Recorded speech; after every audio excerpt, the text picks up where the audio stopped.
Ketika ia sampai di halaman apartemen, tampak sekelebat bayangan hitam yang lewat tepat di depan lelaki itu. Tampak makhluk hitam legam dengan rambut gondrongnya sedang menyeringai pada Munib. Di luar, mereka bertiga kembali ditampakkan oleh sosok pocong yang berdiri tak jauh dari mereka. Sosok tersebut melayang di atas kepala Jabrik. Makhluk tadi pun berbisik pada Jabrik, "Kamu tidak akan pernah mendapati nomor togel di sini." Lalu makhluk besar berwarna merah ini pun berkata, "Pulanglah, tidak ada nomor togel untukmu." Assalamualaikum warahmatullahi wabarakatuh. Apa kabar semuanya? Semoga semuanya dalam keadaan sehat walafiat dan baik-baik saja. Balik lagi ke channel ini, channel yang akan menceritakan pengalaman-pengalaman horor. Dan buat kalian yang punya pengalaman horor, silahkan tuh dikirim ceritanya di email di bawah ini atau DM di Instagram Kowi Manaf. Dan di video kali ini saya akan menceritakan pengalaman horor seorang security di apartemen mangkrak. Oke, buat teman-teman yang belum subscribe channel ini, silakan tuh di subscribe dulu channelnya dan dinyalakan loncengnya agar tidak ketinggalan di video-video selanjutnya. Oke, cerita horor dimulai.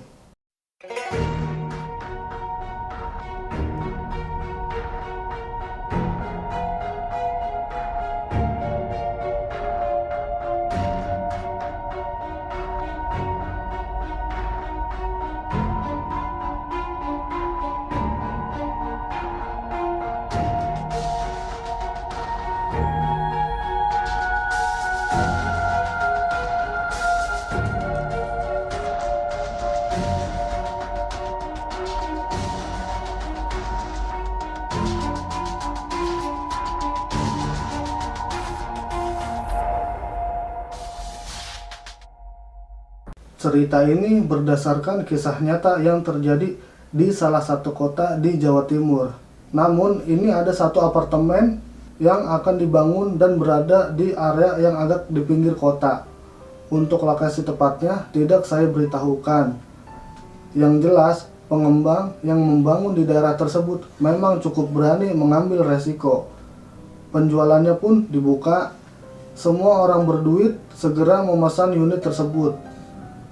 Singkat cerita, mulai dibangunlah apartemen tersebut dan awal-awalnya lancar-lancar saja. Sampai pada suatu hari terjadi masalah pada keuangan perusahaan pengembang tersebut. Karena masalah keuangan yang tidak kunjung usai tersebut, maka perusahaan pengembang menyatakan diri gagal membangun atau gagal menyelesaikan proyek apartemen tersebut dan harus berurusan dengan para pembeli yang sudah membayar. Setelah itu, para tukang, kuli, mandor, dan para security mulai meninggalkan proyek apartemen tersebut. Akhirnya, bangunan apartemen ini dibiarkan kosong tak berpenghuni sama sekali. Tapi, beberapa hari kemudian, ada 2 orang security yang diterjunkan untuk mengamankan bangunan setengah jadi tersebut. Entah itu security yang diterjunkan oleh bank atau security dari perusahaan tersebut. Yang jelas, ada 2 security ini ditugaskan secara bergantian untuk menjaga bangunan ini secara bergantian selama 24 jam. Mungkin biar area tersebut steril dan aman dari orang atau kegiatan yang dapat membahayakan. Tempat itu yang tadinya agak ramai, kini kembali sepi. Memang dahulu tempat ini agak sepi, dan jangan dibandingkan dengan sekarang ya, sangat ramai dan padat. Hari pertama, 2 security tadi mulai berbincang-bincang untuk koordinasi sekaligus membahas hal-hal yang santai. Nama kedua satpam itu adalah Pak Maman dan Pak Sarif. Hari pertama, di malam pertama, waktu itu Pak Maman yang berjaga. Suasana tenang dan hanya suara musik dan jangkrik yang menemani. Sesekali Pak Maman berkeliling di lantai bawah. Tenang, tidak ada satupun pergerakan yang mencurigakan. Malam semakin larut, tidak ada satupun kejadian aneh yang dialami oleh Pak Maman. Semuanya aman terkendali. Sesekali terdengar suara sepeda motor dan mobil yang melaju kencang melibas jalanan. Tepat jam 2 pagi, Pak Maman mulai mendengar suara dari dalam gedung. Kresek, kresek, kresek. Pak Maman pun cuek saja dan beliau malah ketiduran sebentar di pos karena mengantuk. Sesekali ada suara seperti benda jatuh. Klotak. Namun Pak Maman tetap bersikap cuek karena memang beliau ngantuk berat waktu itu. Malam pun berlalu. Kumandang azan subuh mulai terdengar dari masjid dan musola setempat.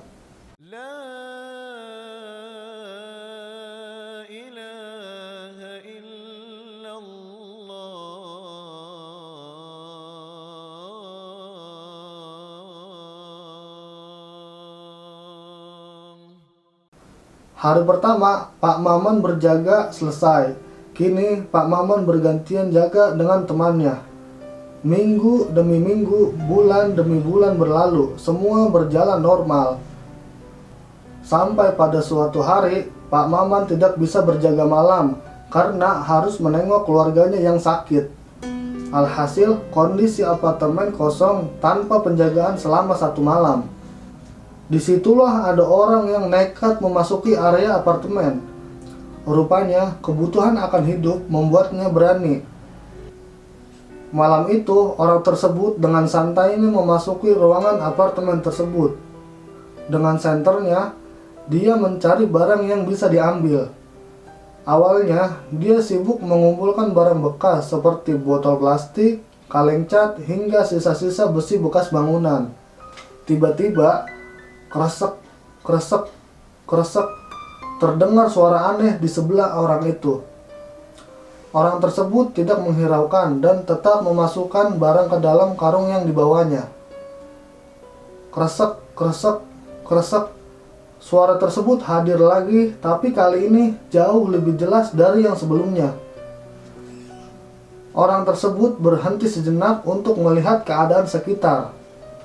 Namun, tetap saja tidak ada binatang maupun orang lain di dekat situ.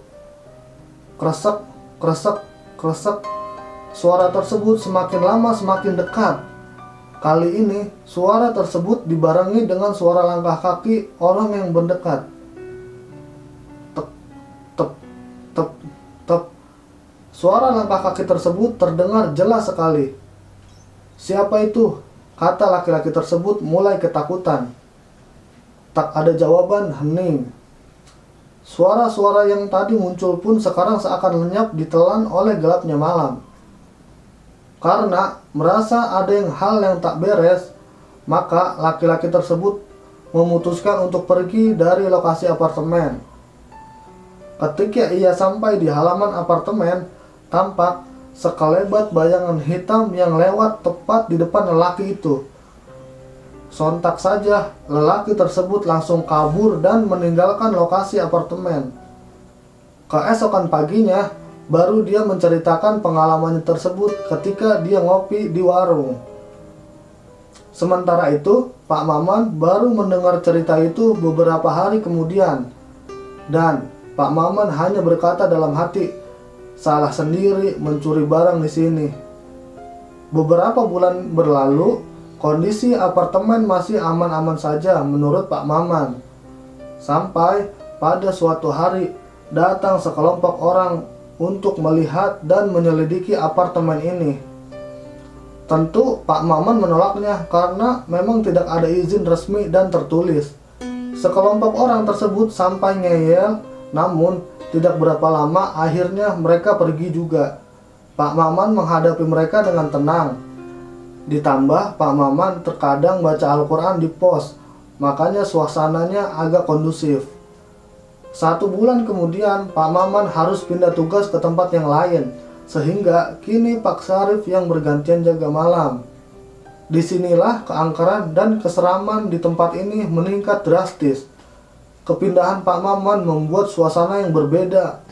1 bulan kemudian, Pak Maman harus pindah tugas ke tempat yang lain, sehingga kini Pak Sarif yang bergantian jaga malam. Pak Sarif yang jarang keliling di area dalam Hal ini semakin membuat suasana dalam apartemen menjadi lebih angker. Bahkan, sebagian orang yang melihat apartemen ini dari kejauhan sering melihat ramainya aktivitas, padahal jelas bahwa itu apartemen kosong. Sekelebat bayangan putih mulai terlihat dari gedung tertinggi apartemen tersebut. Entah itu bayangan lampu atau memang benar-benar sosok makhluk.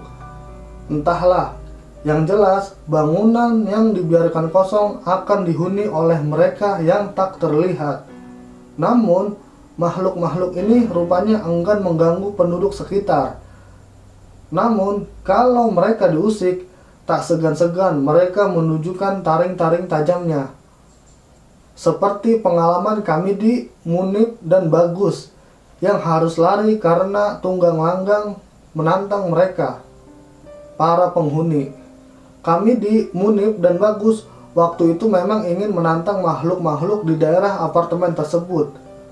Sehabis maghrib, mereka menyelinap memasuki area apartemen tersebut. Berbekal kemenyan dan senter, mereka mulai menjelajahi setiap ruangan di apartemen tersebut. Tampak apartemen tersebut masih cukup bagus untuk ukuran apartemen yang ditinggalkan. Mungkin karena masih 1,5 tahun ditinggalkan, jadi masih terbilang baru. Setelah masuk, Kamidi pun nyeletuk dengan sombongnya berkata, "Mana nih makhluknya? Nggak menantang ah." "Iya nih, mungkin kita hanya ditipu orang-orang." Sesaat setelah mereka berkata seperti itu, suara aneh pun tiba-tiba muncul. Kresek, kresek, kresek. Suara itu terasa jelas dan terasa berada di antara mereka. Munib pun menyeletuk, "Suara apa itu? Coba Gus, kamu cek," kata Munib menyuruh Bagus. Bagus pun mengecek daerah sekitar. Tidak ada apa-apa, hanya mereka bertiga yang ada di situ. "Alah, paling itu tikus," kata Bagus sambil berlalu. Namun, belum 1 menit suara tersebut ada lagi, kini disertai oleh bayangan hitam. Bayangan hitam itu lewat setidaknya 3 kali di depan mereka. Bagus yang tadinya jumawa pun seakan ciut nyalinya setelah mengetahui bayangan hitam tersebut. "Kau lihat bayangan itu? Sepertinya itu bukan bayangan manusia," kata Bagus sambil mundur beberapa langkah dari tempat berdirinya. Lalu mereka bertiga terdiam membisu. Mungkin memang para makhluk di sini mulai menunjukkan eksistensinya. Brak! Suara pintu dibanting tiba-tiba mengagetkan mereka yang sedang terdiam membisu. Bagus segera mengarahkan senternya ke sumber suara. Sementara teman-temannya yang lain mengarahkan senternya ke arah yang lain untuk bisa memastikan apakah ada sesuatu yang mendekat ke arah mereka.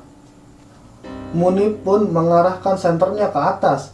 Tampak makhluk hitam legam dengan rambut gondrongnya sedang menyeringai pada Munib. Hidungnya yang sangat besar dan hitam membuat Munib ngeri. Giginya yang coklat kehitaman membuat makhluk itu seram di mata Munib. Munib pun segera lari keluar apartemen meninggalkan kedua temannya di belakang. Namun, kedua temannya pun akhirnya menyusul Munib keluar setelah melihat penampakan makhluk itu. Di luar, mereka bertiga kembali ditampakkan oleh sosok pocong yang berdiri tak jauh dari mereka. Kaki mereka bertiga pun lemas dibuatnya. Namun, dengan sisa-sisa tenaga, mereka pun berusaha lari dan menjauh dari tempat itu. Sampai di jalan, kondisi jalan pun sepi. Untung mereka tidak kurang akal. Mereka pun menelpon taksi dan sesegera mungkin menjauh dari apartemen tersebut. Memang benar, ketika kita mengusik orang atau makhluk lain, maka mereka akan mengamuk dan bisa-bisa menyerang.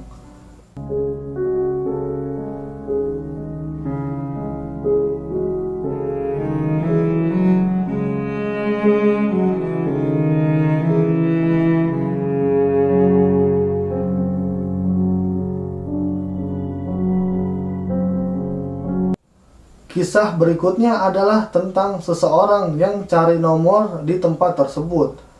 Seseorang tersebut memang sangat sering ikut main judi togel dan tak segan-segan untuk mendatangi tempat yang angker yang menurut dia potensial untuk mendapatkan nomor togel. Sebut saja namanya Jabrik. Jabrik adalah pemain togel yang cukup disegani di lingkungannya. Bahkan ia sering sekali meminta bantuan gaib untuk menang judi togel. Jabrik pun mendapat info dari beberapa orang bahwa ada tempat bagus untuk cari nomor. Tempat itu adalah di apartemen mangkrak tersebut. Malam harinya, Jabrik pun langsung menyelinap memasuki area apartemen tersebut. Sambutan dari makhluk penghuni langsung terasa. Sekelebat bayangan putih tampak berlalu lalang di hadapan Jabrik. Bayangan putih tampak semakin jelas. Kali ini bayangan tersebut menyerupai perempuan berbaju putih. Sosok tersebut mengenakan baju panjang putih, tampak bercak-bercak hitam menempel di bajunya. Sosok tersebut melayang di atas kepala Jabrik. Rambutnya yang sangat panjang sempat mengenai kepala Jabrik. Jabrik yang sudah sering melihat sosok demit pun tetap berjalan santai. Jabrik pun segera mencari tempat yang pas untuk memulai ritualnya. Setelah menemukan tempat yang pas, ia pun memulai ritualnya. Kemenyan mulai dinyalakan. Beberapa jenis bunga pun ia mulai keluarkan dan ia letakkan di wadah. Setelah itu, dia mengeluarkan telur ayam kampung dan juga minyak khusus. Kertas mantra mulai dituliskan, dan ia pun segera menuliskan mantra di kertas khusus yang telah disediakan. Ritual pun dimulai. Belum ada 1 menit, Jabrik pun merasa tempat yang dia duduki menjadi sangat gelap. Senter dan lampu petromak yang ia bawa seakan tak bisa menyinari ruangan itu. Jangankan ruangan, dirinya sendiri pun seakan tak bisa tersinari oleh senter dan petromaknya. Semakin lama, semakin gelap dan semakin gelap. Tiba-tiba tubuh Jabrik ambruk dan Jabrik pun lemas tak berdaya. Matanya menatap setiap sudut bangunan, sedangkan seluruh anggota badannya tuh lemas dan tak bisa bergerak. Pada saat kondisi lemas tersebut, Jabrik mendengarkan suara tertawa dari gelapnya bangunan apartemen. Hahaha, kenapa kamu kesini? Kata suara tersebut. Setelah itu muncullah sebuah sosok yang sangat menyeramkan. Sosok yang membungkuk dengan taring-taring tajam mulai mendekati Jabrik. Sosok tersebut mulai membuka mulutnya. Sekarang tampak jelaslah taring-taring tajam dari makhluk bongkok tersebut. Setelah makhluk bongkok tersebut mendekati Jabrik, makhluk tadi pun berbisik pada Jabrik. Kamu tidak akan pernah mendapati nomor togel di sini, kata makhluk tadi sambil memamerkan gigi-giginya. Seakan memang ia ingin memakan Jabrik. Jabrik pun terdiam, mulutnya seakan tersumbat dan tak bisa berkata-kata. Untungnya makhluk bongkok tadi hanya mampir sebentar. Setelah itu dia kembali ke asalnya lagi, yaitu di lantai 2. Teror yang dirasakan Jabrik rupanya belum usai. Setelah Jabrik bisa menggerakkan badannya, ia pun segera duduk kembali ke posisi semula, berharap dia akan mendapati nomor togel. Namun naas, ia malah bertemu dengan makhluk tinggi besar yang hadir dan membawa seluruh sesajen yang ia bawa. Setelah itu, makhluk besar ini pun kembali mendatangi Jabrik. Warna kulit yang merah menambah sangat penampakan makhluk tersebut. Lalu, dengan kakinya yang besar, ia menindih tubuhnya si Jabrik. Jabrik pun kesakitan, nafasnya terasa sesak dan penglihatannya mulai kabur. Jabrik berusaha bangkit dari kaki yang besar itu, namun rupanya usahanya itu sia-sia. Kaki makhluk itu mencengkram kuat. Malam ini sungguh malam yang mencekam bagi si Jabrik. Ia tak tahu kapan kaki makhluk itu akan berhenti menindihnya. Jabrik pun hanya bisa pasrah dan berdoa, berharap makhluk itu segera pergi. Setelah diinjak selama kurang lebih 3 jam, makhluk itu pun melepaskan kakinya dari tubuh si Jabrik. Lalu makhluk besar berwarna merah ini pun berkata, "Pulanglah, tidak ada nomor togel untukmu." Jabrik pun segera berlari pulang dan tidak akan pernah menginjakkan kaki di situ lagi. Sekarang, tempat di sekitar situ sudah sangat ramai penduduk dan sudah tidak terdengar lagi kisah seram di sana. Gimana guys ceritanya? Merinding gak tuh? Makasih banyak yang udah pada nonton video ini, dan makasih banyak buat Mas Haidar yang telah mengizinkan ceritanya untuk diupload di channel ini. Semoga kita semua dalam keadaan sehat dan baik-baik saja. Dan buat kalian, jangan lupa makan dan tetap selalu jaga kesehatan. Sampai ketemu di video-video selanjutnya.